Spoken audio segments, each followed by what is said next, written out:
Bonjour à tous, ici Gladys Mindouli. Passez-moi encore une nouvelle fois cette intrusion chez vous, mais il fallait que je m'exprime.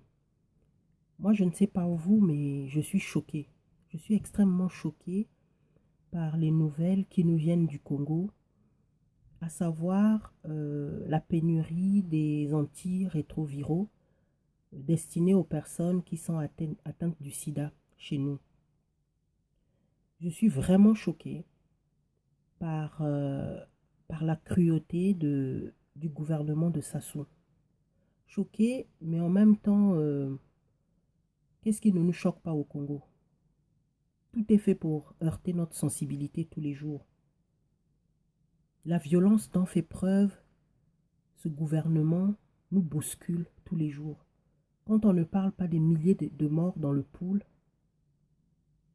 on parle des hôpitaux qui sont devenus des mouroirs géants où les personnes, au lieu d'aller trouver secours, meurent comme des mouches, comme des chiens. L'eau potable au Congo est une denrée rare. Elle a une couleur indéfinissable. On ne sait même pas si elle est marron, si euh, elle est caramel. L'eau qui sort des robinets que les Congolais sont censés boire. Quelle méchanceté. L'électricité est un luxe chez nous, alors que nous sommes un pays producteur de pétrole. Mais si vous ne pouvez pas gouverner un pays, laissez.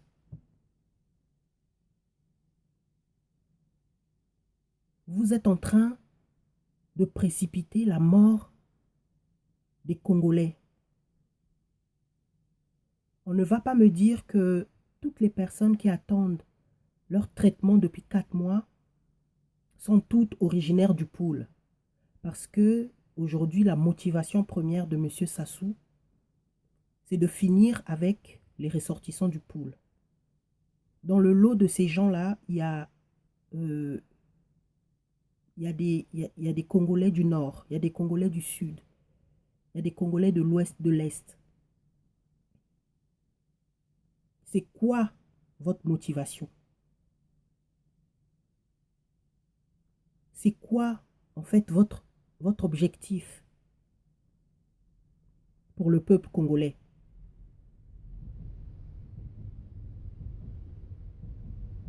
La ministre de la Santé devrait même démissionner déjà, Madame Mikolo. Ça fait longtemps qu'elle aurait dû démissionner par rapport à cette catastrophe-là.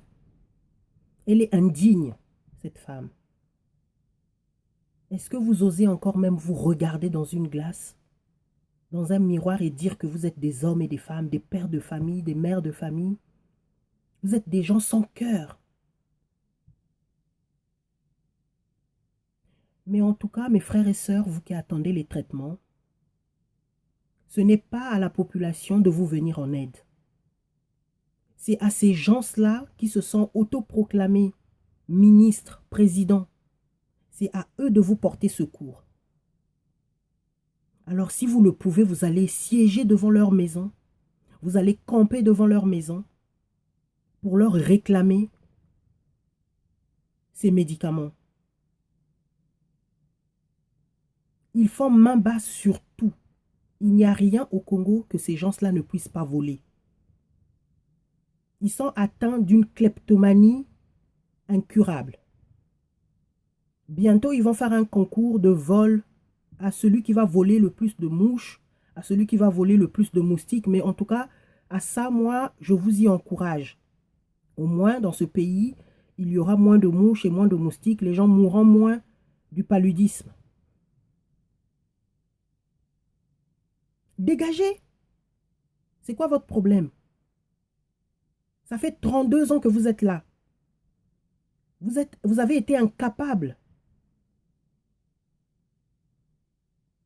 de nous mettre en place une industrie pharmaceutique.